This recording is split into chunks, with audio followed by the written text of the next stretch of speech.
Hi there, I'm Zora. Welcome to this tutorial for Zora's dialogue system. I'll be guiding you through how to set up this modular game system in your Unreal Engine 5.3 project. This dialogue system offers a means to integrate an interactive narrative mechanic into your Unreal Engine 5 project.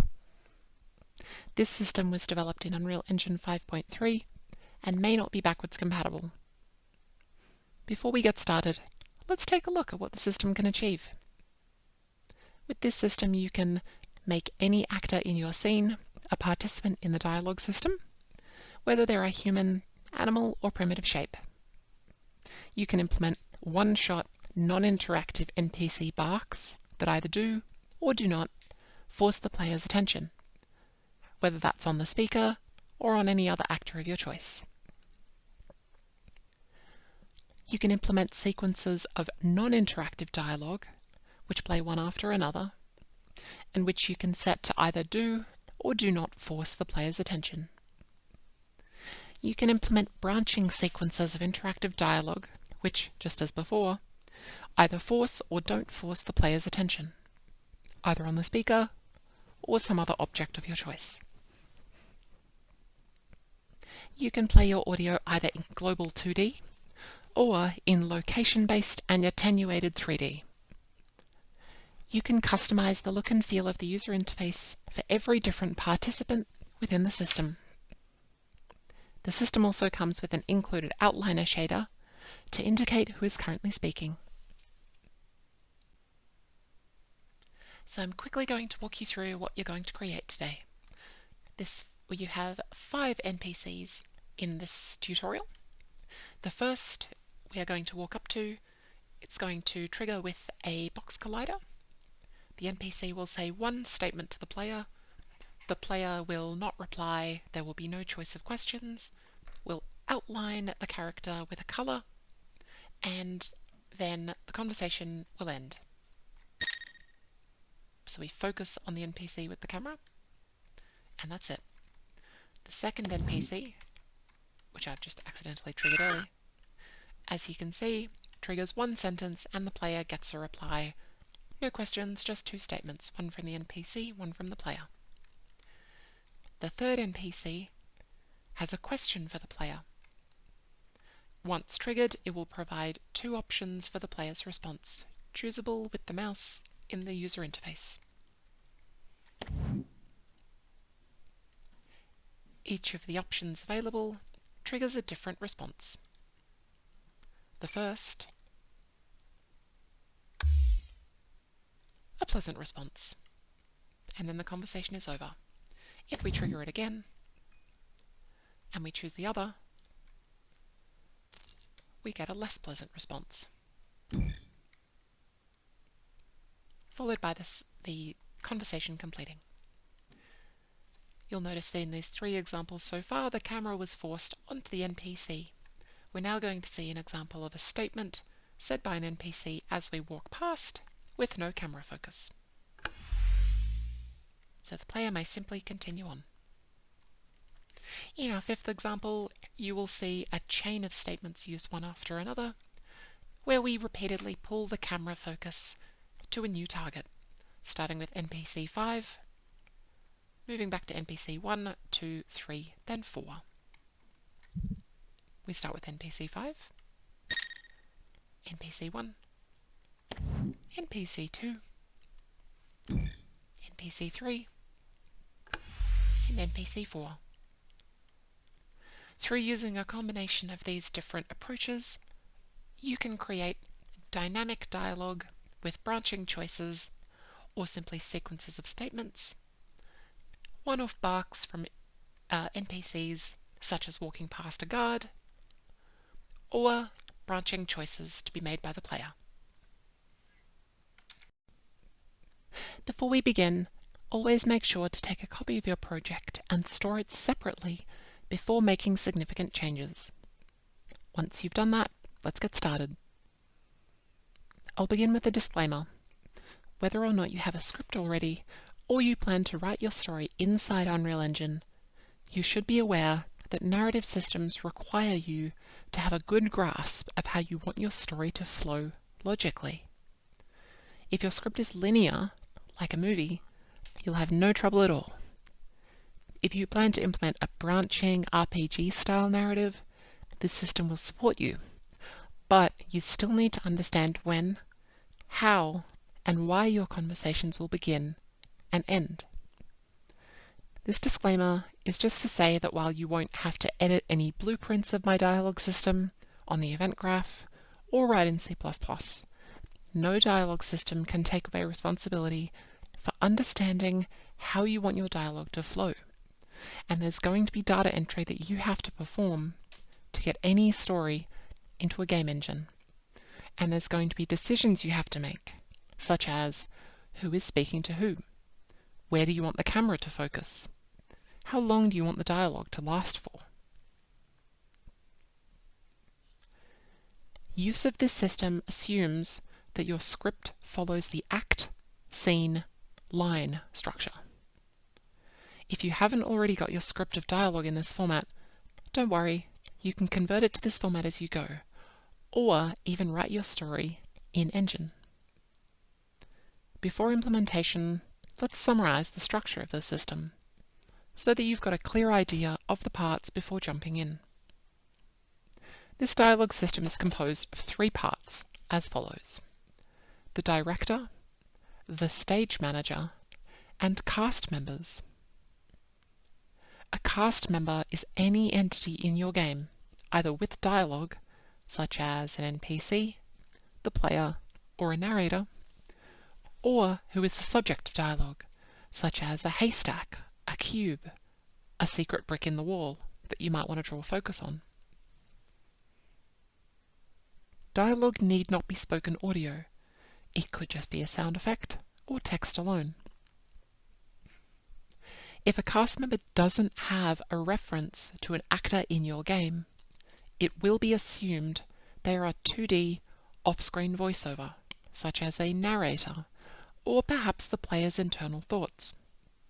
If they do have an actor reference, then their audio can be played in 3D at the location of that character in the world. To implement dialogue logic into your game, there's a subclass blueprint of the cast member called protagonist. I'll show you how to use this subclass to create game logic that is only triggered by your player and not by other cast members. The stage manager. The stage manager is responsible for stage props. In the context of this system, that's the widgets of cast members on the user interface HUD asset. The stage manager doesn't have to be, but should be, attached to your HUD asset to align with best practice that the HUD controls all of the UI widgets. The director. The director commands and controls the flow of the narrative and is responsible for moving backward and forward through the script, passing relevant information to the cast members who need it when they need it, and the stage manager. Your director must be an actor in the scene, but this can simply be an empty blueprint object. Start by accessing the GitHub repository at the link in the description of this video and download the file. Then unzip it. If you've already got a project, great! Open it up now. And if not, pause the video and create a new one of your preferred type. Here on the screen, I have a brand new third-person template project I've created in Unreal Engine 5.3. There are different ways to integrate the dialogue system into your project, but the safest way that I've found is by migrating it. Open both the dialogue system project that you downloaded from GitHub and the project you wish to migrate it into. When you open my tutorial project, it will be completely dark, just like this. Don't worry, that's just because there's no light settings, no level, nothing. The only thing this folder contains is Z Dialogue System. To migrate this into your project, right-click Z Dialogue System in the content browser, and just in case it's disappeared, you can bring that up with Control and space. Right-click Z Dialog System, select Migrate, and just to be sure, untick Game and click Z Dialog System, just to make sure that really is all we're bringing over. Select OK. Now, the destination folder for this project must be a Unreal Engine content folder. Navigate to wherever your Unreal Engine projects are saved. For me, it's the default location, which is on a Windows machine, My Documents, Unreal Projects, and then I've created a new project to create this tutorial for you. Mine's called Dialog Tut. Here is our content folder. Double-click your content folder, and this is where you'll save. As you can see, it's got the ordinary folders which we would expect of a third-person template. Select that folder, the migration will begin. Now it's finished. That's it. Let's go back to our normal project.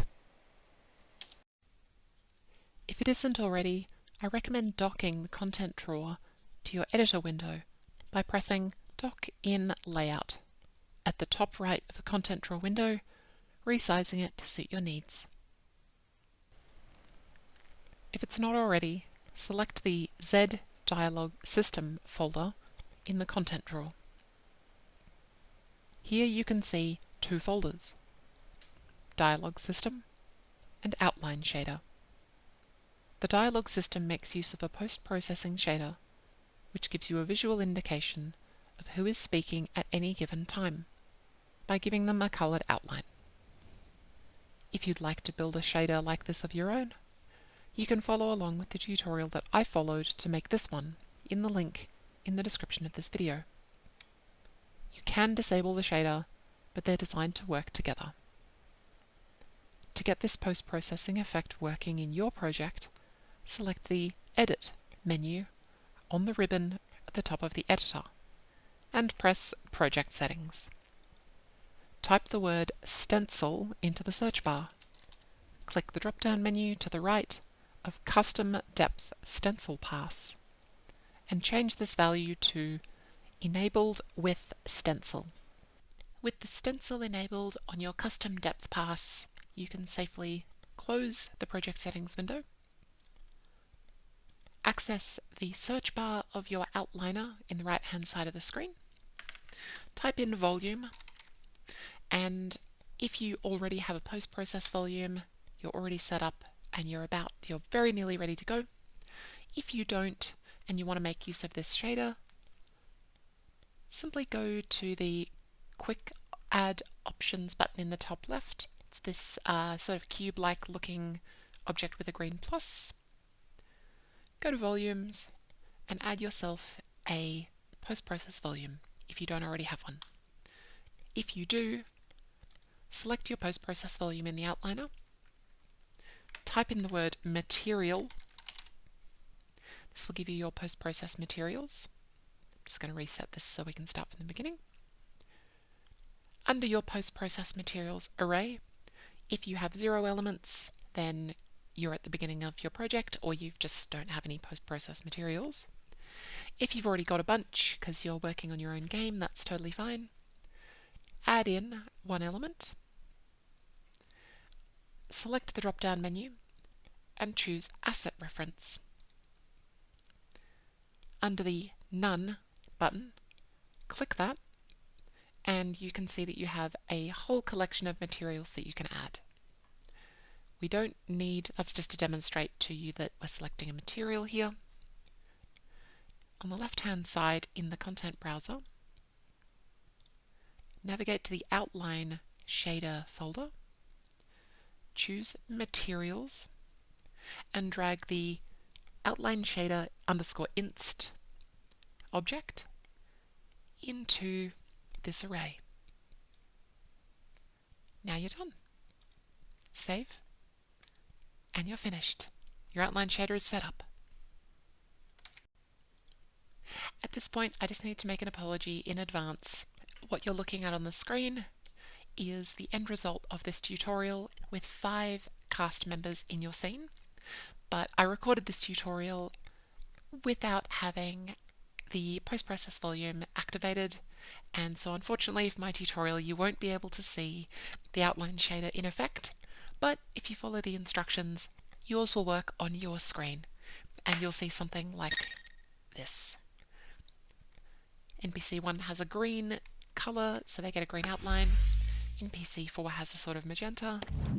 We've got a nice blue for NPC 3, a nice yellowy orange for NPC 5,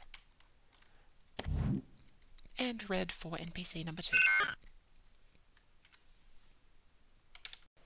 Now, open the dialogue system folder. Here, you can find all the parts to set up the dialogue system. In order to implement any dialogue system, we have to populate our game engine with the narrative data. We'll complete this in folder 0, User Data Setup.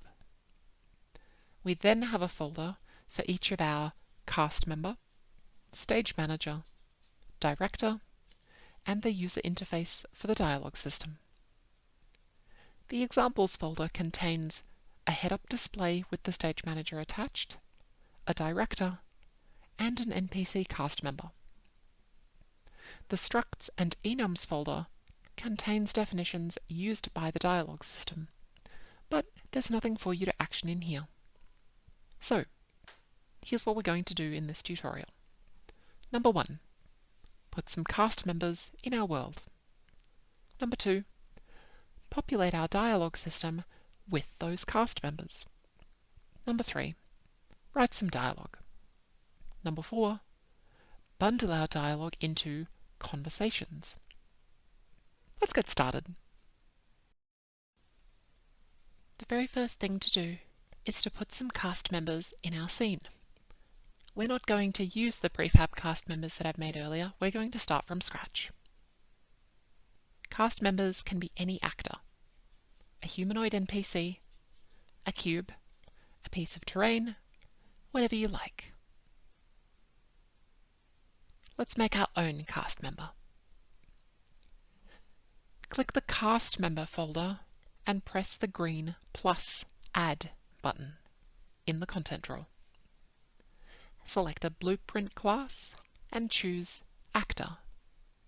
Call this blueprint BP_cast member and then double click to open the blueprint. In order for us to see your cast member, they need a mesh. Let's make a humanoid. So press that green Add button again and add a skeletal mesh. Select their skeletal mesh in the Components panel on the left, and then in the Details panel on the right, under Mesh, select the drop-down menu and give them either the Mani Simple Mesh or the Quinn Simple Mesh. I've used Quinn. To give them a little more life, under Animation class, select either Mani or Quinn. I've used Quinn here too. There. Now we've got a humanoid NPC. Time to turn them into a cast member. Press that green Add plus button again and type the word cast. This is a component from the dialogue system. Click the BPAC cast member component and that's it. You're done. Compile, save, and close this blueprint. Drag a few of your newly minted cast members out into your scene. Maybe give them a little rotation, and we're done. Alright, that's step 1. Putting cast members in the world. Time for step 2. Populating our dialogue system. Open folder 0, User Data Setup. Here, you can see 5 objects, 3 data tables, and 2 enumerators. We'll fill out all 5 of these with data from your narrative script. Let's start with object 0, naming our new cast members. Double-click the eCast Member Name enumerator. Here, you're going to write down all of the names of all of the entities who will participate in the dialogue system according to your script. It's completely fine if you're still writing your story. You can return here at any time. You can add, change, or remove names of individuals. Bear in mind, once you start integrating individuals by name into your scene, if you remove their enumerator, you're going to run into problems. It's perfectly fine to rename them, but if you delete them, you may hit trouble. It's important that you do not remove the nobody enumerator. This is the default value that the dialog system will revert to under certain circumstances to avoid exceptions and undesirable behavior. If you accidentally delete this enumerator, it is possible that you may need to dig through the underlying blueprint code to fix emergent errors, so be mindful of this value. It's important to note that these are the names that you wish your entities to have displayed on their user interface when that entity is speaking. As a result, only use a name like player if player is the word you want to appear on the screen in the user interface. Press the Add Enumerator buttons as many times as you created cast members and give each one a name. Be aware that right now you can't use any special characters other than spaces and underscores. Be mindful not to use special characters. Create an extra enumerator for the player, save, then close. Next, we'll open the DT cast member details data table. A data table is a table of rows and columns, just like an Excel spreadsheet. Any given data table is paired with a struct, and every row in that data table represents a new struct of that nominated type. A data table can be accessed anywhere in your blueprints, so makes an excellent container for static and unchanging data that you would like to be able to access dynamically. The data in your data table cannot be edited at runtime, so if that's something you're looking for, you need a data registry. But for the names, details of our cast members, this is perfect. Data tables are an incredibly efficient and effective way to store and access ordered data. The purpose of this data table is to record one row per cast member and to populate the table with the particulars of each of those cast members. This data table is paired with the st cast member struct, which lives in the structs and enums folder I mentioned earlier, which means that you don't need to set it up. It's good to go. Press the Add button on the data table, and you'll create a new row for a new cast member. Each of the columns in this data table represent a variable of that struct. Let's take a look at them to understand our cast members. Every row in a data table has a row name. This needs to be a unique identifier for how we will access the information in that row. If you haven't already, create a new row. In the lower half of the data table window, you can see the particulars of the struct that's been defined for a cast member. First, we have the cast member's name. You'll notice that yours has defaulted to Nobody. Click Nobody, and you'll see that your options for this cast member's name are constrained to those that you created a moment ago in the cast member name enumerator. Select one of your cast members to enter into your data table. Next, the cast member object is a soft reference to an actor in your game. Soft references are only loaded into memory when they're used, which is critically important in a data table. Every time you access a data table, all of the hard references in the table will be loaded into memory, regardless of which row of the data table you wish to use, or even if you access none of them at all. Click that drop-down menu and select one of the cast members in your scene. This identifies them as this cast member. If you haven't yet placed any of your cast member blueprints in the scene, you'll see now that you have to do that step before you can set them up as a cast member here. If you try to select a cast member who does not have the BPAC cast member component on them, it won't work. The system is designed to safely only interact with actors that use a particular interface that I've defined for you.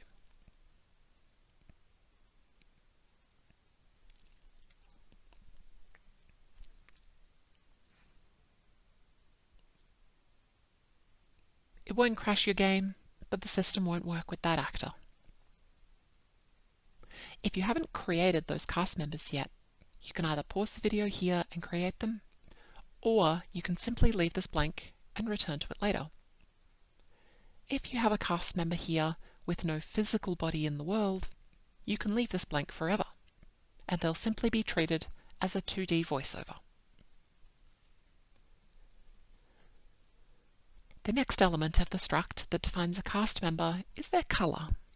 You can either click the color picker to make use of a color wheel, or you can expand the color drop-down with the triangle next to its name and type values directly into the RGBA fields. The color you choose will drive not only the character's shader outline, but also the color of their name in their user interface widget. Go ahead and pick a color for this cast member. The only important thing to note here is that because to get your outline shader, we convert from RGBA to the hue, you can't use a grayscale color because the hue for a grayscale comes out as nothing at all. In essence, you're going to get something somewhere along this color wheel spectrum. Next, cast members need a UI widget to show their dialogue text on screen. Click the drop-down menu and select WBP Base Dialog Widget. Later, I'll show you how to customize my default widget to your liking if you want to. The functionality I've built for the dialogue system will continue to work, but you can personalize the user interface to suit your game. And you can even create a separate widget for each cast member to differentiate them if you like. Now, before you pause the video and rush off to build a dozen personalized widgets for your characters, for now, simply use my base widget until the end of the video so you can see what comes ready for you straight out of the box, before you rush off and seek to build something I might have already set up for you to use. No need to reinvent the wheel. Now that you've chosen the widget, we can move on to the cast member UI text style. Here, you can choose some of the personalization options for your cast member to distinguish them from others in the user interface. These settings are only applied to the cast member's name and not the body text of their dialogue. You can choose a font family, the typeface from within that family, default sizing, spacing, and outline parameters. The system is not currently configured to make use of font materials, so leave this one blank. If you choose no personalization here, the settings will simply inherit Unreal Engine 5's defaults. Next, we have the cast member's alias. An alias is an optional extra name, which you can type into this text field. The alias will always be indicated in the cast member's name if you choose one, with quotation marks. Once you've optionally given your cast member an alias, the next field allows you to select where in their name you would like the alias to appear. Before their name, after their name, or after their first name if their enumerator consisted of multiple words, such as the player. You've now set up your first cast member, so go ahead and repeat this process as many times as you need to create one row in your data table for each of your cast members. Feel free to download and import some fonts to mix up the visual style of your characters, and give them colors to tell one another apart, or perhaps the same colors if they're part of the same faction or team. Pause the video here and fill out all your characters, being extra careful around the duplicate and remove buttons. If you press Remove, Unreal will not warn you as to whether or not you really meant to click the button, nor will it provide you with a confirmation. It will simply delete the row. Step 2 is finished. It's time to write some dialogue. This is a great opportunity to take a moment to think about your dialogue needs. Is your game linear like a movie, where the logic of every single line is known at the beginning of the game and just flows from start to finish? Or is your game more like an RPG, where the player can make choices which affect the story?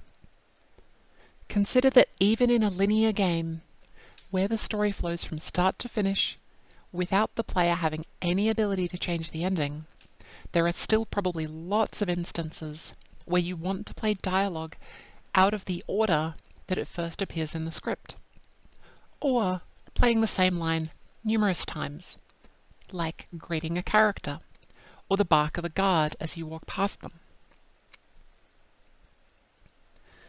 We only need one copy of the relevant audio and text which are matched together, but we need to be able to use them in lots of different places if we want.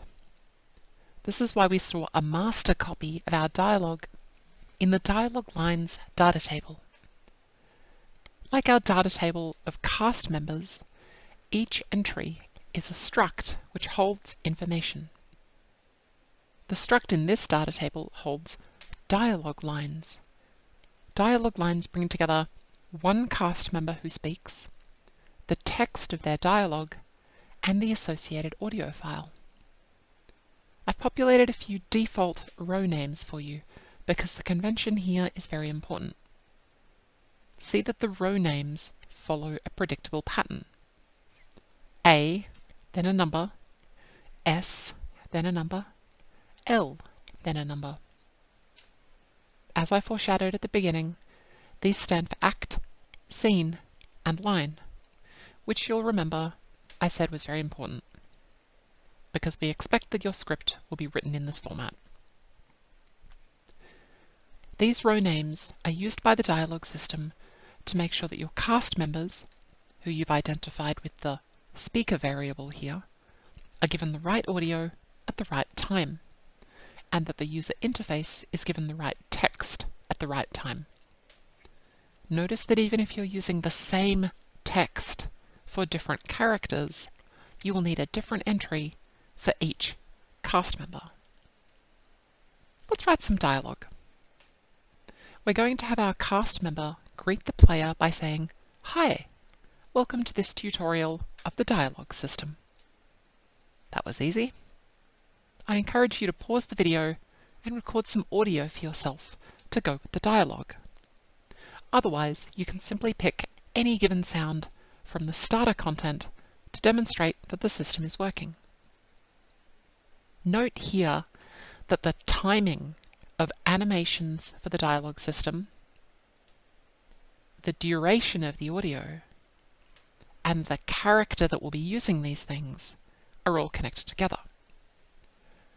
If you use these starter content assets for the WAV files, you'll notice that everything is very short.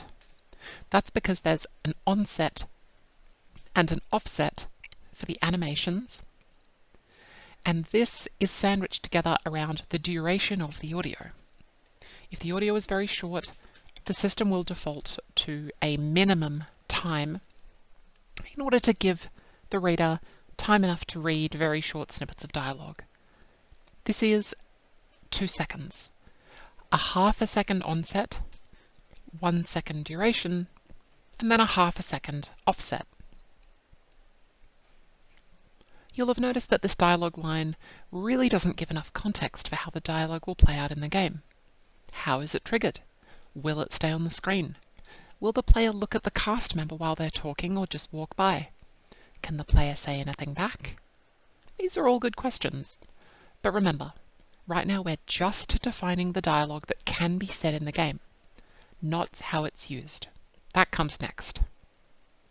In order for us to do that, let's imagine some scenarios. First, this dialogue we've written could simply be a statement the cast member says into the void, without the player saying anything in return. Second, This could be a statement that the player responds to with another statement like, "I'm good, thanks. I'm glad to be here." Third, this could be a question that the player can respond to. For example, by saying, "Thanks. What can I do here?" Or, alternatively, "Go away, you mindless pawn." Maybe our cast member has two separate responses to this.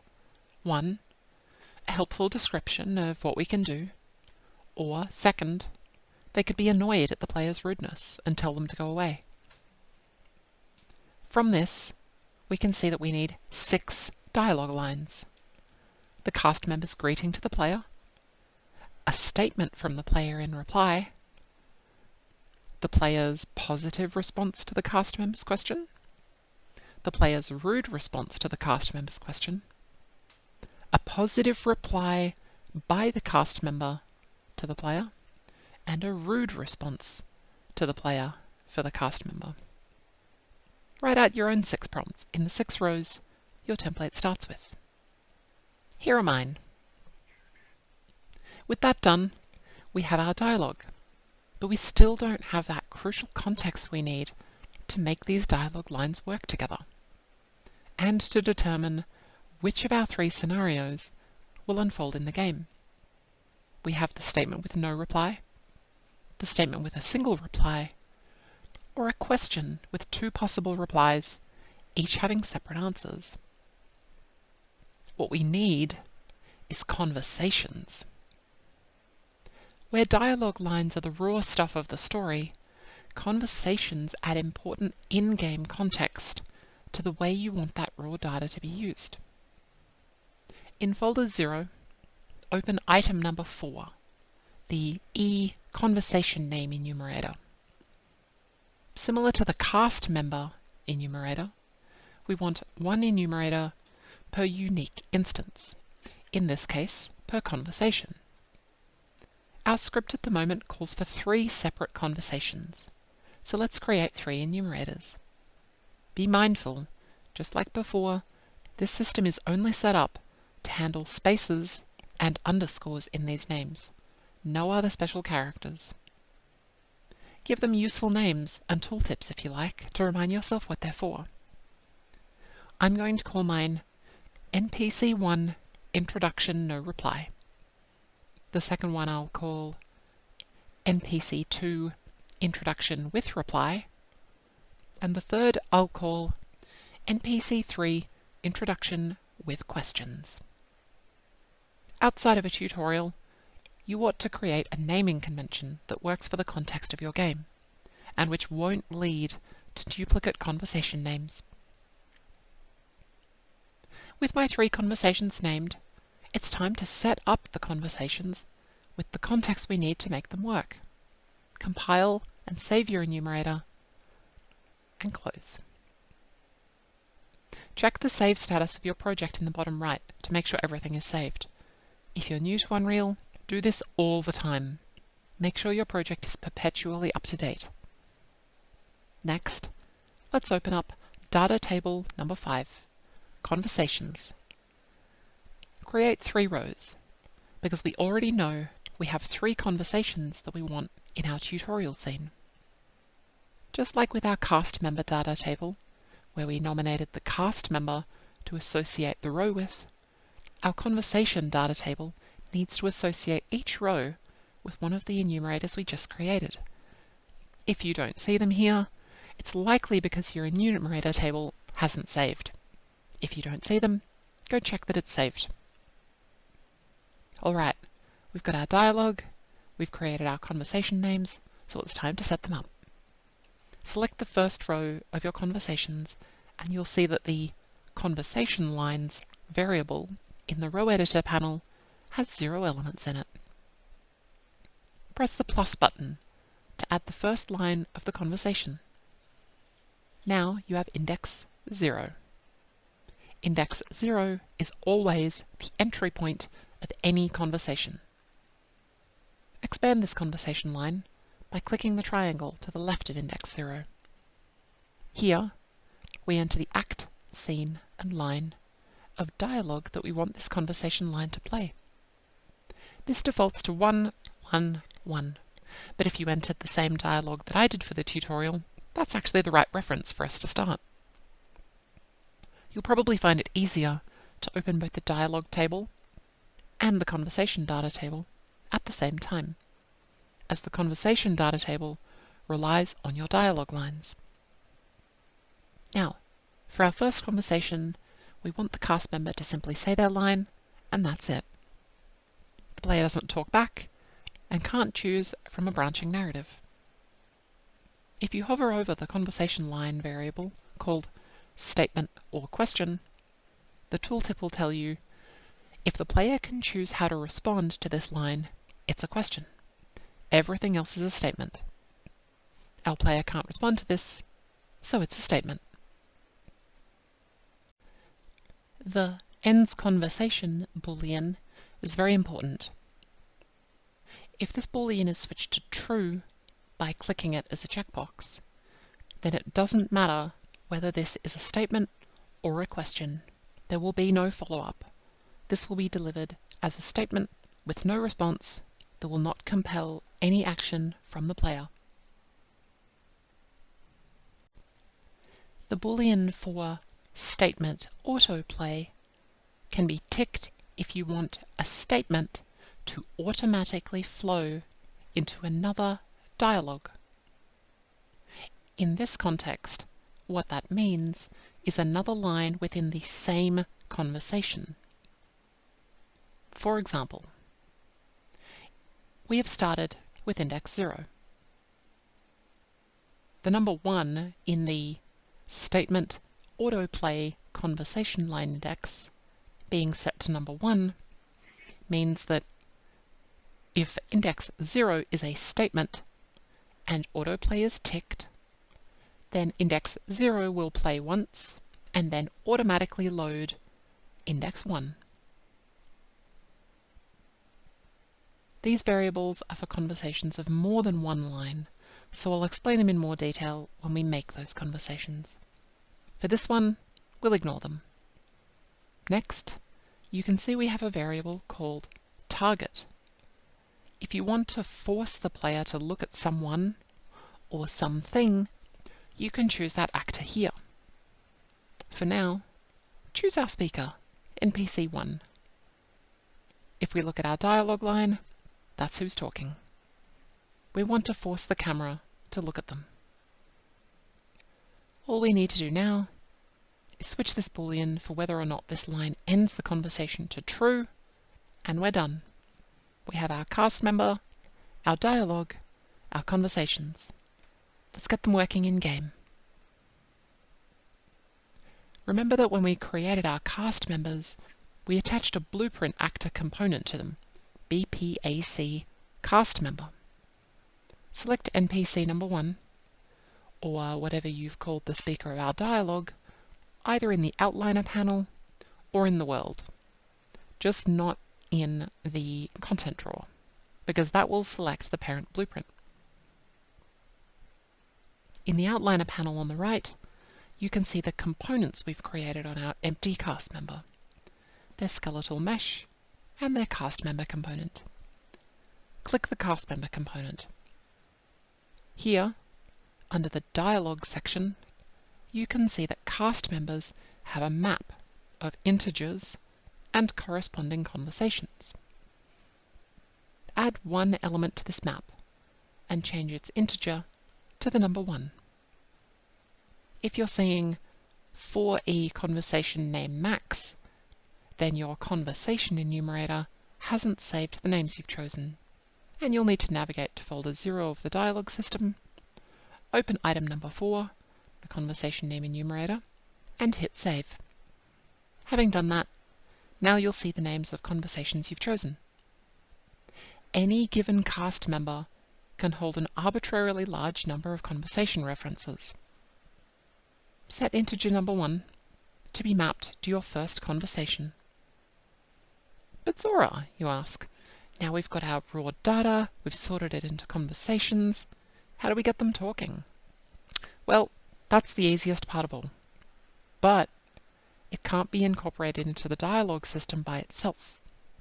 you have to trigger when you want dialogue to start and stop, because that's going to be unique to your game. However, once you know what those triggers are, they're simple to implement. Some of the most common ways you might like to trigger dialogue could be that the player has walked within a certain distance of the cast member, they've pressed a button, or that they've collided with a mesh collider. I'll show you a basic implementation of a mesh collider, and you should be able to extrapolate out from that for your own game logic. From the perspective of the dialogue system, they all work exactly the same way.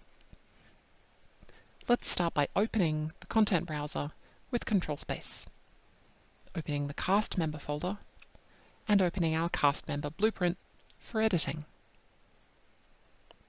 Let's set our cast member up to start talking when we walk near them by including a collider. To do this, click the green Add button in the top left and type the word collision. Add either a box or a sphere collider to your cast member. I'm using a box. Select the Viewport tab of the Blueprint editor to get a look at the size of our collider.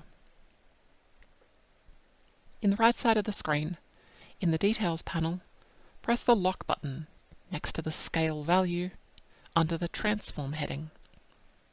Now, set any one of the X, Y, or Z values to 5, and the box is going to scale up accordingly.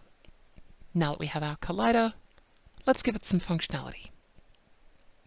In the Details panel on the right, scroll all the way to the bottom to the Events section. What we want to do is trigger our greeting when the player makes contact with the collider we've just made. In the context of events, that's a collider trigger. This is an overlap event, and we want it to happen when we begin overlapping with the player. So, press the plus button to the right of the On Component Begin Overlap, because what we want is an event for when our player overlaps our box collider component. This has created an event for us that will trigger when some actor of our choosing overlaps with the cast member's collider. You saw just a moment ago that this cast member's conversations are stored in their cast member component.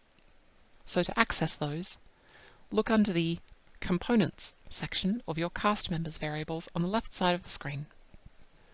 Drag BPAC cast member into the event graph and let go. Then select Get BPAC cast member. Great! Now you've got access to your conversations. But how? Click and drag the blue pin off of your cast member variable in the event graph and let go somewhere in empty space. There are only two functions that you need to know to work the whole system: Start Conversation and End Conversation. Type Start Conversation into the search box, and you'll get a couple of results. You never need to use either Director Start Conversation or Stage Manager Start Conversation. These are used by the dialogue system to do heavy lifting for you in the background. All you ever need to use is Cast Member Start Conversation and Cast Member End Conversation. Select the option to start a conversation that says Message in brackets. Now, which conversation do we want to start when the player overlaps with this collider? Well, we set our conversation to index 1 a moment ago, so type in the number 1. Now, who is going to trigger this collider? We want the player. That begs the question, how are you going to identify the player? If you already have a game project, you could very well have a complex, custom-made player character that I and the dialogue system know nothing about. And that's fine. No problem. I've got a solution for you which doesn't interfere with any game logic you might have already built. Just like your cast members, we need to indicate to the dialogue system that the player is participating. For that, we need to give them a cast member component too. But I mentioned earlier we have a special one just for the player, the protagonist component. navigate to your player. If, like me, you've started in a brand new template, you can find the player within the Blueprints folder of your respective template. If you're in your own project, you know where your player blueprint is.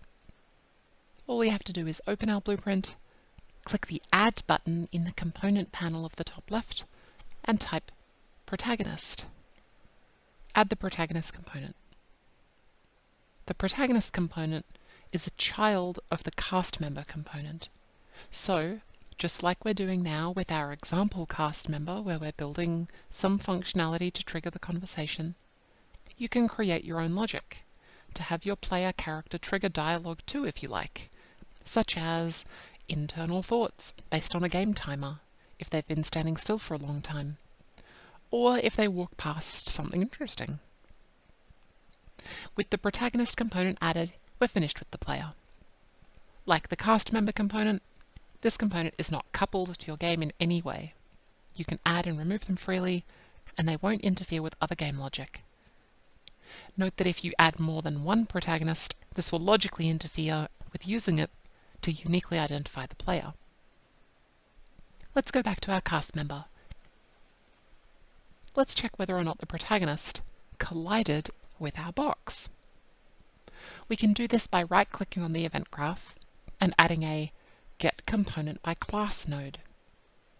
Set the class to Protagonist and plug the Other Actor node of our Collider event into the target pin of the Get Component by Class node. Drag off the Return Value pin from the right side of the node and type is valid. If the protagonist component exists on the actor that triggered our collider, then we want our cast member to start their conversation. That's it. Now we have a cast member, a protagonist, dialogue, a conversation, and a trigger for our conversation. We're still missing two simple things: our director and our stage manager. For the director, navigate to the Examples folder and drag the BP Directors PA blueprint anywhere into your game. Always simply use this blueprint rather than trying to customize it. That's it for the director. All done. If you're using a brand new project, then you probably don't yet have a head-up display configured. If you're using your own project, you probably do. If you have your own HUD asset already configured, all you need to do is navigate to it, open its blueprint, and add the BPAC Stage Manager component. And you're done. If you have a brand new component, follow these steps. Create a folder for your game mode. Inside this folder, right-click. Make a new blueprint class. Choose Game Mode Base. Call this BP_Game Mode. On the right-hand side of the editor, under the Outliner, click the World Settings tab. Navigate down to Game Mode and expand the Selected Game Mode option. You can see here that everything is grayed out. This means that you can't choose your player, the HUD, your character controller, or any others. Change the game mode override to the BP game mode you just created. And notice immediately that this blanks out and defaults your default pawn class. This is going to be your character controller, so make sure to set this back to whichever template you are using. In my case, that's the BP third-person character. Change the HUD class to BP Example HUD. If you've created your own project or your own game, set this back to whichever HUD you were already using, which you added the BPAC Stage Manager component to. That's it. We're done with both the director and the stage manager. Alright, now that we've got our game mode set up, we have our director, we have our dialogue set up, let's have a go at playing this in the setting. Let's find out which NPC we've set up. So we've been editing and working with BP cast member. As you can see in the editor window, that's this one here. Let's have a look at what happens when we jump into our game. Here we are. We can move about, we can check to make sure that there's no functionality for this one here. Nothing for this one here. Let's have a look at what happens when we walk to NPC number 1. Well, that's a problem. There's a couple of things we can notice. So one, this is simply triggering over and over and over. It is doing something to find the right color, character, and text, but it's not focusing our camera the way that we would like it to, and it's triggering repeatedly. Let's have a look at what's gone wrong. Well, this is a bad start. I'm going to cut to the quick here because I've set this up on purpose to demonstrate an issue you might encounter. What has gone wrong is we've set up everything correctly from start to finish, except in our folder 0 user data setup, when we were setting up our conversations, I've left an error in, which I warned about at the beginning. Let's take a look. Here we have conversation number 1, number 2, number 3. Now we haven't populated conversations 2 and 3 yet, but we did just walk through populating conversation number 1. All of these parameters are correct. Everything is ready to go. What we've missed is setting up the row name. Now this would have been very easy to miss, but earlier I mentioned that when you're setting up for your characters, you need to give your row names a specific name. Now, in our dialogue, that was this particular format which I have set out for you, which is act, scene, and line. Incrementing the line as you go, changing the scene as suits you, and changing the act as suits you. For our cast members, you might remember that I said the row name must be exactly identical to the cast member name, but with no special characters. Notice how NPC 1 is identical to NPC space 1. And I gave a warning that the system is only set up to work with spaces and underscores. This is the reason why. In the background, for your cast members, the system is removing special characters so that the row name, which is the name that this row will be looked up by dynamically, what it's doing is it's going to go and look for this NPC, and vice versa. And that means in order to get information correctly, for the cast member table and the conversations tables, the row name and the cast member name and conversation name, respectively, need to be identical. So in the cast member data table, I'll repeat that, the row name must be identical to the cast member name, but with no special characters. In the conversations data table, they must be the same. I haven't added any spaces or underscores in the conversation name, so they'll be identical.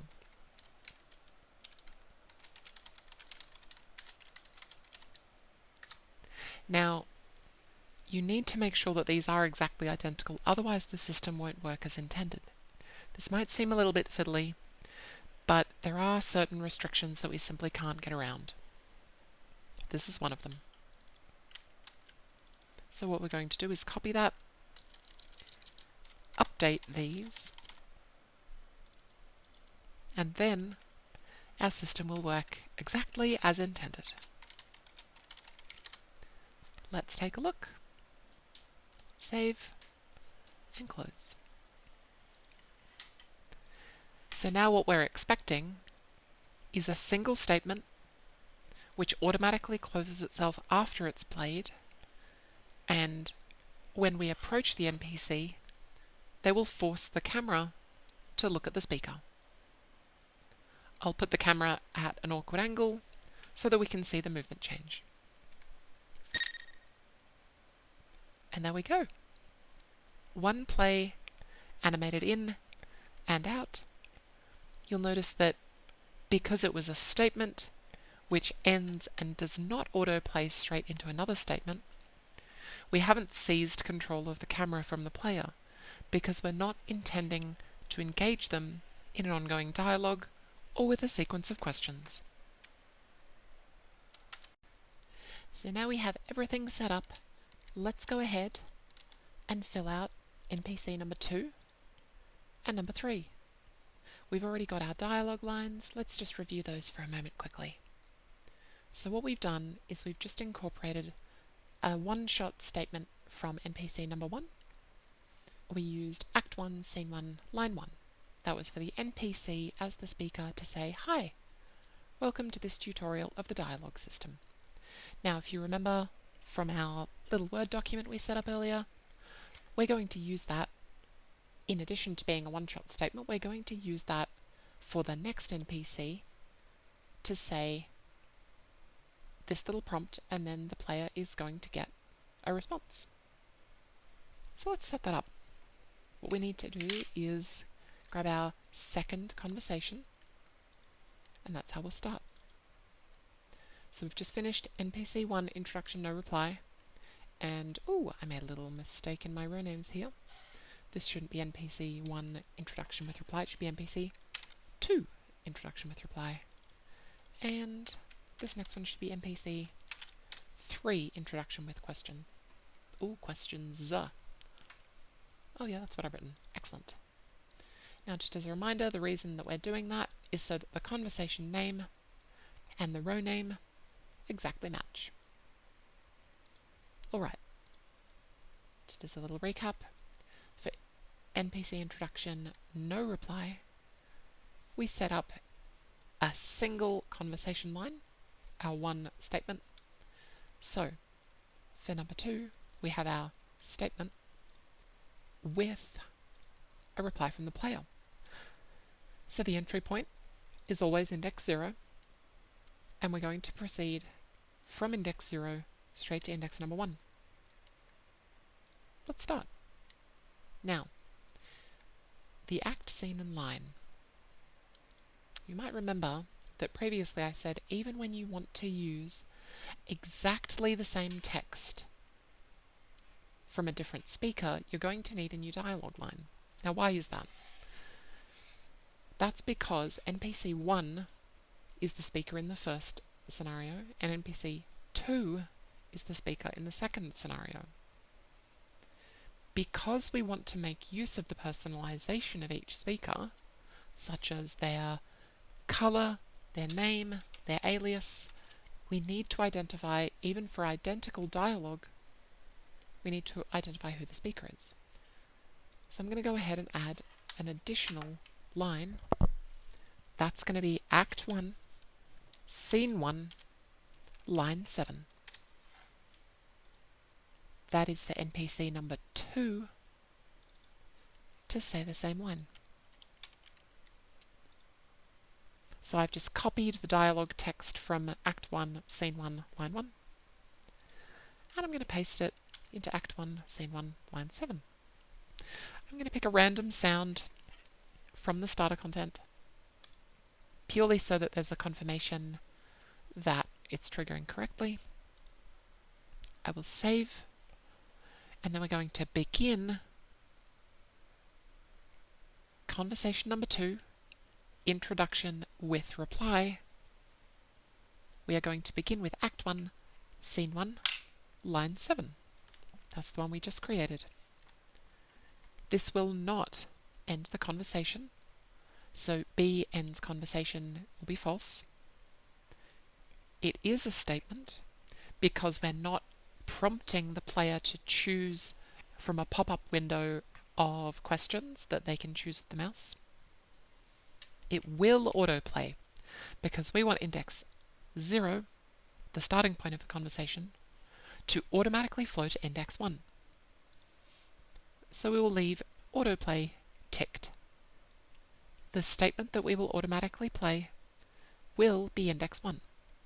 Again, because we are starting at index 0 and moving to index 1.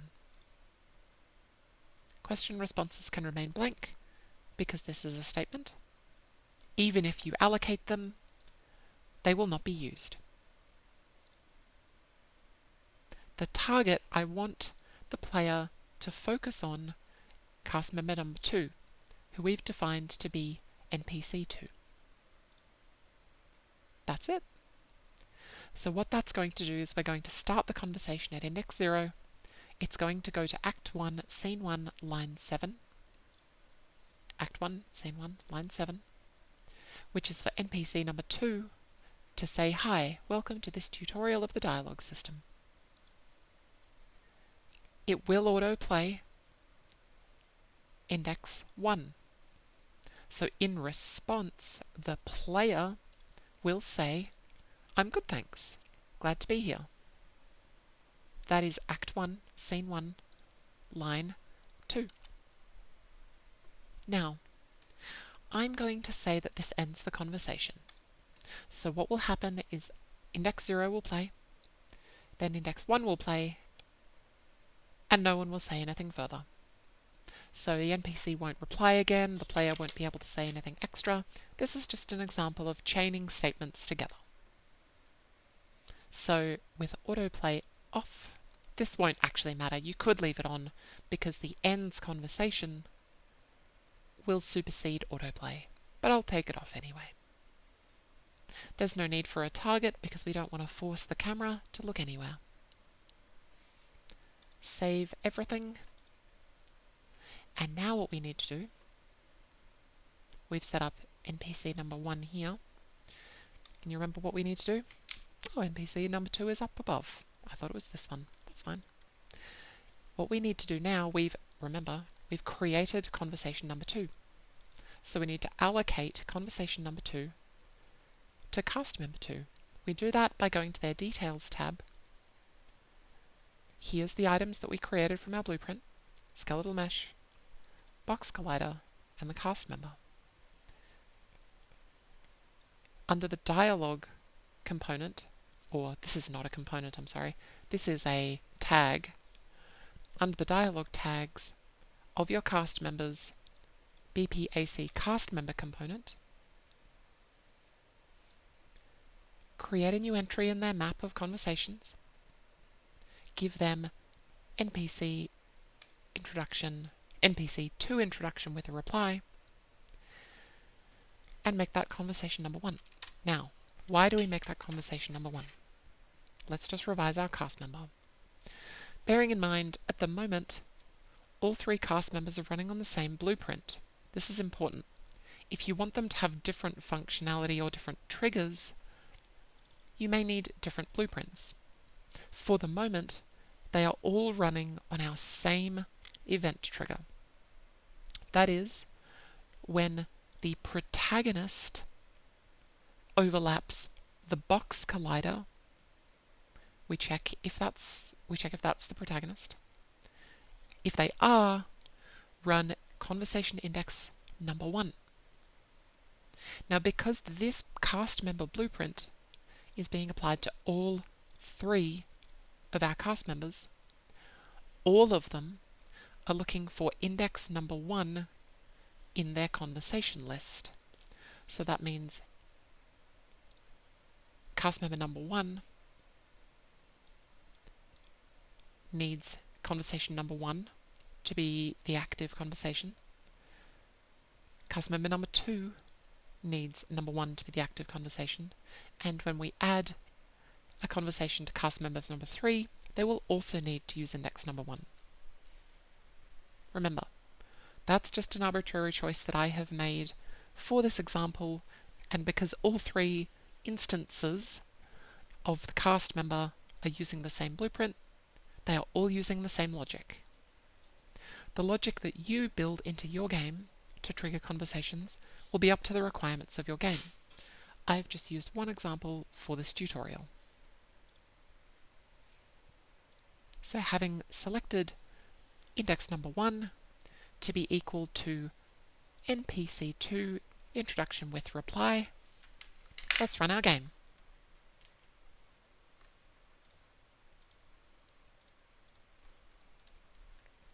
So what we're expecting, I'll just show you before that this one still works. NPC1 triggers appropriately. And now when we come up to NPC number 2, you should see NPC2 as their name. The color should be changed to match their own color, and we'll get interplay between their statement and then a statement from the player. That's our same text, and there's the player. There we have it. That's example number 2. Now you'll notice because I set a target, I will use an arbitrarily bad angle again. We force the player to look directly at the cast member. Let's set up number 3. Number 3 is going to be an example of questions.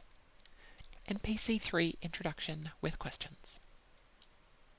Let's take a look at our dialogue. So, this one, we need to create a duplicate of our text again, because now we're using the same text, but for NPC number 3. So now we have NPC 1 saying the same text, NPC 2 saying that same text, and NPC 3 saying that same text. So an example where we have the NPC starting with the same text, but it's going to be addressed to the player as a question. Here's how we set that up. NPC 3 introduction with questions. We know that we're going to start with the same element. So let's start there. We have dialogue line Act 1, Scene 1, Line 8. Act 1, Scene 1, Line 8. We know it's not going to end the conversation, so we leave that blank. Let's switch from a statement to a question. What that means is that now statement autoplay is no longer relevant, so you can keep it ticked or off. I'm going to untick it because it's better to be neat and tidy. Autoplay will not play. And our question responses, we said we're going to have 2. So let's add 2. These are in the same format as autoplay. So these references are to conversation lines. These are not references to an act scene and a line. They are a reference to a conversation line which holds an act scene and a line. But just make sure that you understand the logic in your head, that when I type in here numbers 1 and 2, what I'm referring to is indices in this collection. So I've just said the things that the player may say in response, the question responses, are index number 1 and index number 2, because we're starting at index number 0. Let's make the player look at cast member number 3 while the cast member is asking this question. And let's populate our responses. So index number 1 and index number 2 are the 2 choices of things that the player may say. So after being asked, "Hi, welcome to this tutorial of the dialogue system," the player may say, let's see, they can say, "Thanks, what can I do here?" Or, "Go away, you mindless pawn." So let's put those in. We have Act 1, Scene 1, Line 3, and Act 1, Scene 1, Line 4. So we have Act 1, Scene 1, Line 3. Scroll up the mouse wheel there for a moment. Sorry, that I actually didn't realize that is going to increment up and down. There you go. That will not end the conversation, but it is a statement. Everything that the player says is always a statement.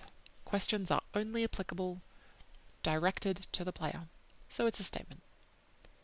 It will autoplay, that's what I want, because we don't want it won't matter if you tick this or not, but when you set up a statement to an NPC, What we really want is for it to autoplay. Now, I'll set up the second question first before moving on to the line index. Actually, yeah, let's do that.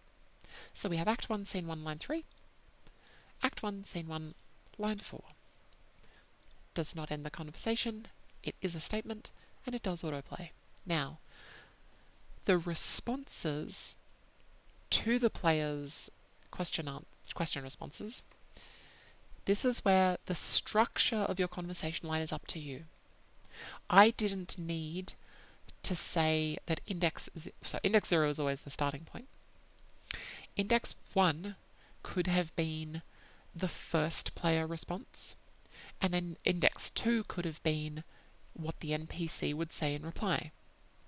Then index 3 could have been the second option for the player's choice, with index 4 as the NPC response. The way that you structure this logic is up to you. What I've chosen to do here is to say index 0 leads to both index 1 and 2. I could have said 1 and 3. Or I could have said 2 and 5, whatever you like. But what's important is that this is an array. You cannot leave blank spaces here. So only ever make references to indices that you know will be in your collection. So I have index 0 as the starting point. Question response number 1 is index 1. Question response number 2 is index 2. So index 1 must logically lead to the next available spot. In this case, that's number 3. Because index 0 is taken up with our starting point, index 1 leads to index 3, which means index 2 is going to lead to index 4.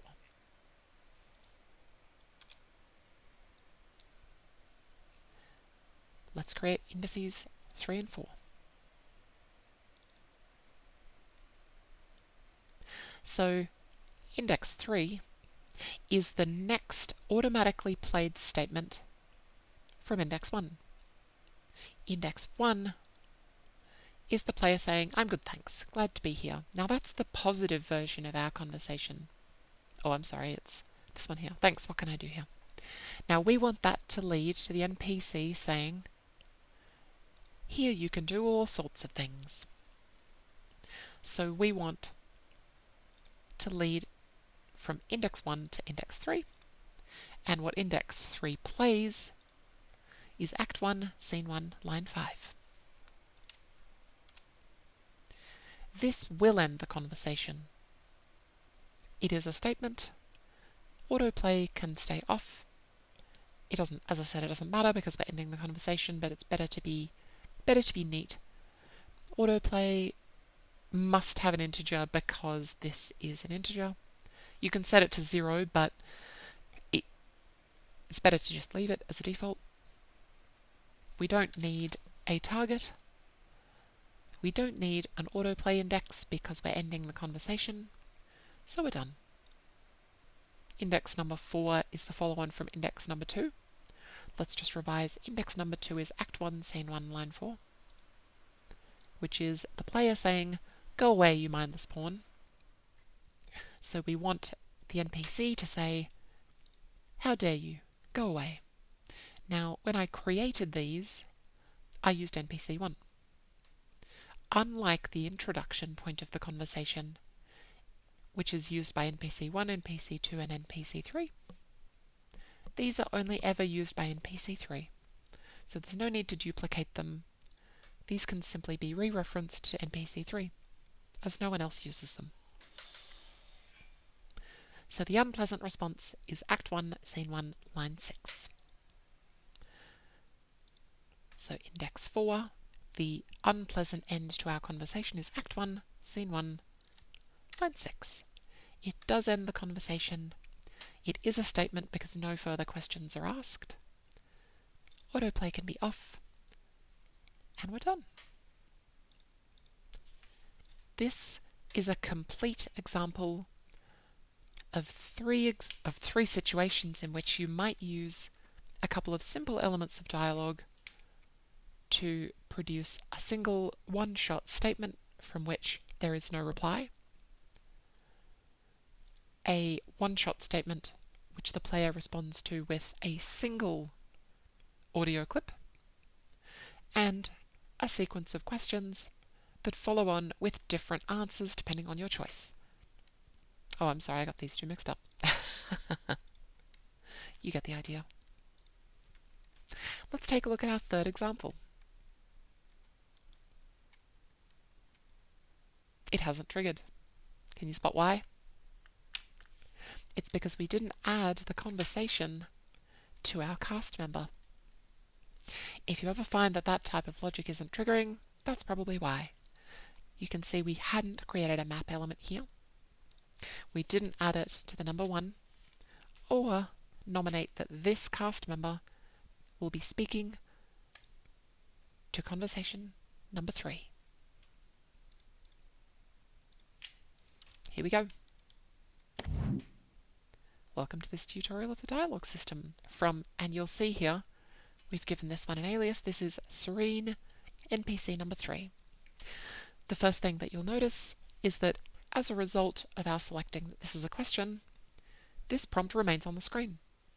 You can still move around, but the mouse has become locked to the UI.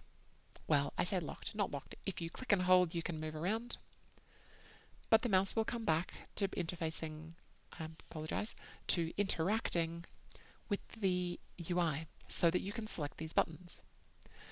You can see that our prompt remains on the screen for the duration for the player to decide, and we have our question boxes here have been populated with the text of what their answers are allowed to be.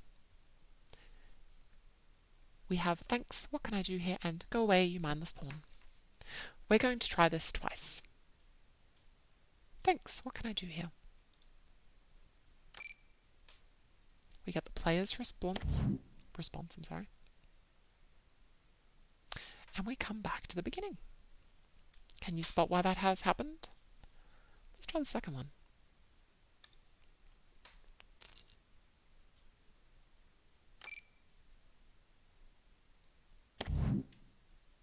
We've got our indices all mixed up.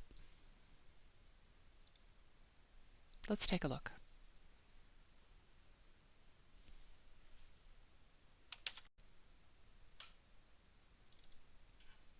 So what's happened is that while I was typing, we've ended up with some errors. And you can, unfortunately, just because of the way that we're working with integers, you can get yourself turned around. But this is very easy to see where we ended up with a logical loop, and it's because of our autoplay. So we begin at index 0, which points us to our question options, which are 1 and 2. There's no problem in here. Option number 1 is leading to index number 0 instead of index 3. So what had happened is that when we chose option number 1 from our choices, it started the conversation again. Just make sure that you are careful to understand your own logic flow of your statements, because we did the same error for question response number 2. This should have gone to index number 4, but went to index number 1. That's all. Now let's take a look again. We're going to trigger our question, look at NPC number 3. Let's get the nice response.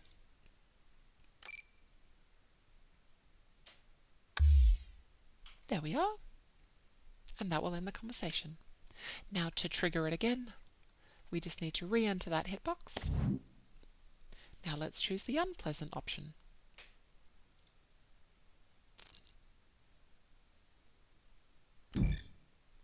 How dare you? Go away.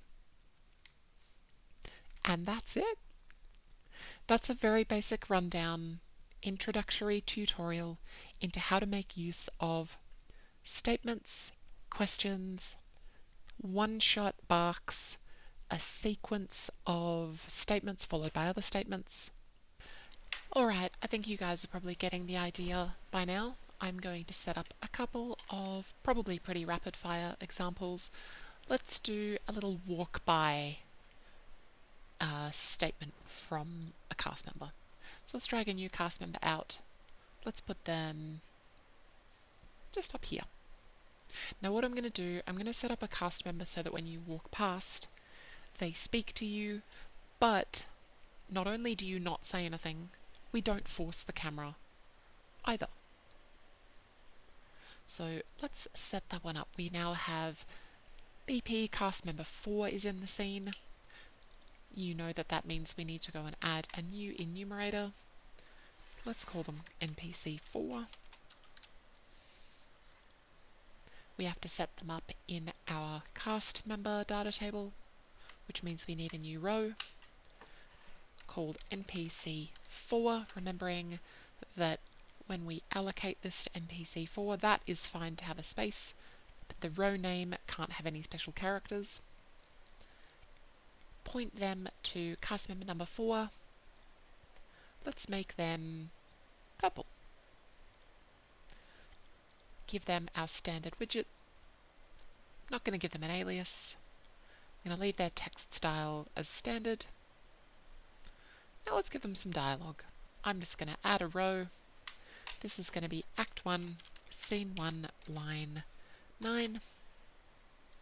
NPC 4 is going to say, hey you. And that's it. I'm going to give them a random sound. Save. Now we need to create a conversation for them. I'm going to call this NPC 4 callout.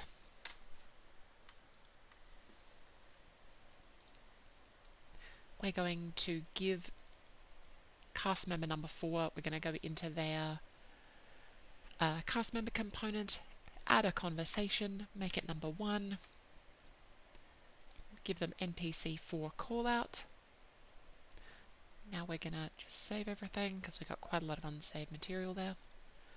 Conversations. Now that we've created the enumerator, NPC 4 callout, we can add it to our data table. Let's edit NPC 4 callout, give it the row name NPC 4 callout.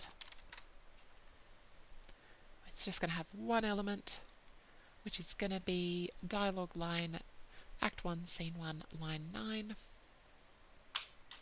It's going to end the conversation. It's a statement. Autoplay isn't relevant, so that means I'm going to turn it off so that it's the neatest it can be. Autoplay isn't relevant either. There are no question responses. And no target. We don't want to make the player look at anything. We just want to let them go on about their day. Let's go ahead and test it. So unlike NPC 1, where we force the camera to look at the NPC momentarily, this one is just going to be like we're walking past. The dialogue is triggered. Just as an example, I moved the UI, you'll have noticed, up into the top left. And our camera remains undisturbed. What about another example? Let's add another NPC. Let's just repeat this a few times just so that you get the pattern. Really nice and strong in the back of your mind. NPC 5. Created an NPC, so now we have to define them in the data table. NPC 5. There they are. We're going to need to create a character in the game, because note, because I haven't yet put an actor in the scene, obviously there's no cast member number 5 to choose from. Go to our cast member folder. Where are we going to put them? Let's put cast member number 5 over here. Let's turn them around. And for this one, let's make it a little bit more complicated. I'm going to have cast member number 5 bring every other cast member into the scene. When you interact with cast member number 5, I'm going to have each of the other cast members in turn say one of their lines, and I'm going to focus the camera on them. just to demonstrate that you can dynamically move the camera around regardless of who triggered the conversation to look at different cast members. So now that we've got cast member number 5 in the scene, we go back to our cast member definitions in the cast member data table. There will now be a cast member number 5 to allocate to our enumerator of cast member number 5. They will be, running out of colours here, they'll be a kind of light pink. Actually, let's go for an orange. That'll be nice. Be nice and bright. They have the same widget as everyone else. They won't have an alias, and they'll have the standard text. Save all. We have enumerator cast member number 5. We've defined them. Let's give them some dialogue. So for Act 1, Scene 1, Line 10, actually, let's mix this up. We're going to call this Act 1, Scene 2, Line 1, just for the sake of it, just to demonstrate. This will be NPC 5. Their dialogue text will be, "Everybody, sound off."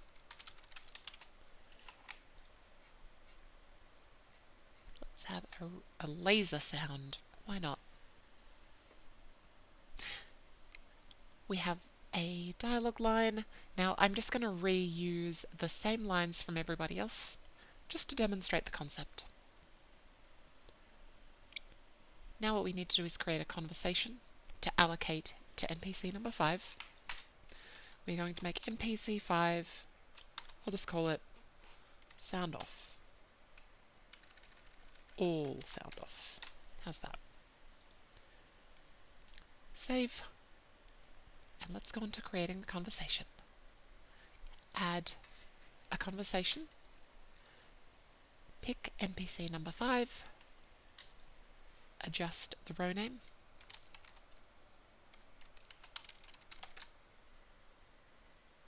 Whoops, I almost made a big mistake there. It's not NPC 5 callout, NPC 5 all sound off.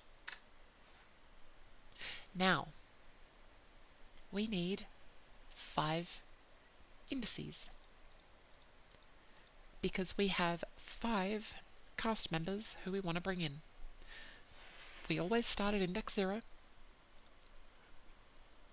and that's going to be NPC number 5, whose dialogue line is at Act 1, Scene 2, Line 1. This will not end the conversation. It is a statement. It will autoplay. We're going to have each of these statements simply chained together. So that's going to go to conversation line index 1. No question responses. And the target is cast member number 5, because that's who we've defined as cast member, NPC, number 5. Index 1 is going to be NPC number 1. So let's just pick a dialogue line from NPC number 1. Let's use this one. "How dare you? Go away." Oh no, that's NPC 3, I'm sorry. Turns out NPC 1 only has one line. Act 1, Scene 1, Line 1. That's all ready to go. It does not end the conversation. It's a statement. Autoplay, index 2. Let's focus on NPC 1 and move on. Index 2, which is NPC 2. We're going to use this one. As NPC 2 is the same text as NPC 1, it's just that we added a response from the player. They also only have one line. Act 1, Scene 1, Line 7.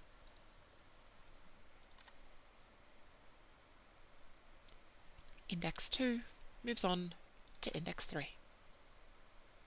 And let's have them look at NPC 2. Index 3, NPC 3.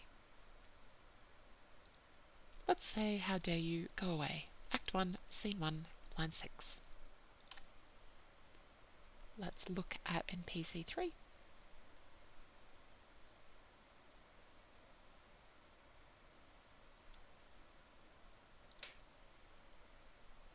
and move on to the last one, NPC 4. We've only just added them, so we know that they only have one line, which is hey. Hey you. At Act 1, Scene 1, line 9.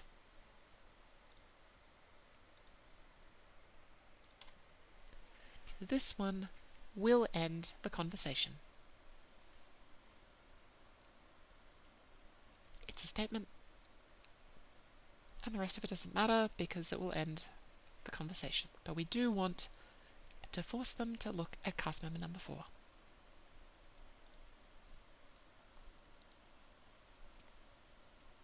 That's it. We're ready to go. Let's test it out. Now we don't want to trigger the others, so we'll move in between. Oh, we clipped it. We'll just work through this little question. Okay, here we go. Ah, we repeated the same mistake as before. We didn't add to cast member number 5 a conversation at index 1. Save and play. To make those hitboxes a little smaller. Alright. There's NPC 5. 1, 2, 3. Ooh, looks like I got my references mixed up, and we're back at the beginning. Let's fix that up quickly. 0 goes to 1, 1 goes to 2, 2 goes to 3, 3 goes to 4.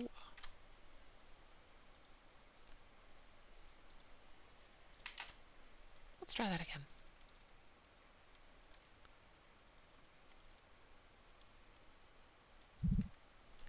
NPC 5, 1, 2, 3, 4, and we're finished.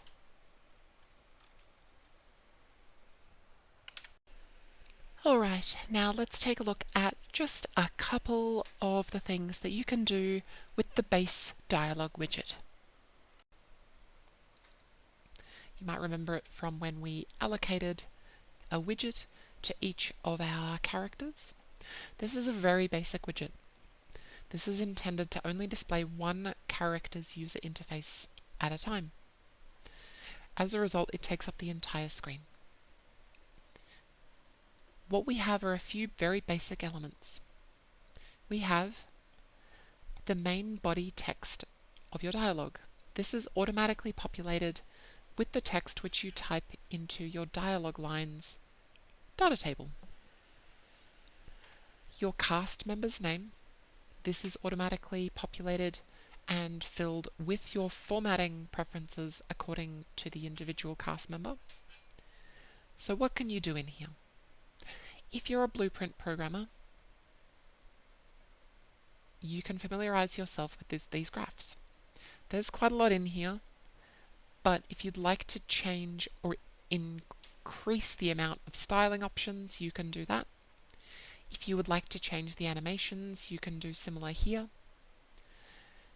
If you would like to adjust the animations or the way in which questions appear, whether that's changing them from, for example, horizontal or vertical presentation, you can do things like that there. If you simply want to move the dialogue around the screen, it's really just 2 boxes. So what you can, I don't actually think that one is in use. You can simply move the dialogue box around the screen. If you want to move its position, this will, bearing in mind, unless you create duplicates of this widget, this will affect all characters in your game. I'll give you an example. I've moved the dialogue box up to the top of the screen. And let's perhaps move it over to the left. compile, and save. Now for all cast members who use this widget, the presentation has moved.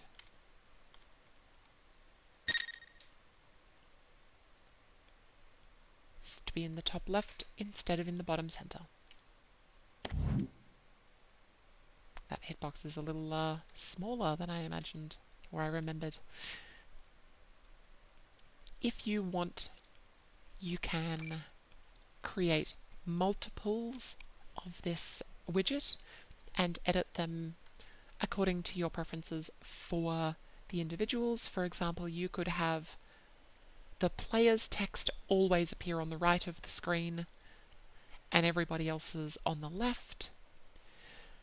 You can add extra elements in here. If you're familiar with widget programming, you could do something such as adding a render target to your characters and then having a little portal up here to have a 3D camera looking at the person who is talking. There are all sorts of things you could do. But the base that I've provided you with, so long as you aren't deleting any of the elements in here, will continue to operate just as I've shown you, but you can personalize it.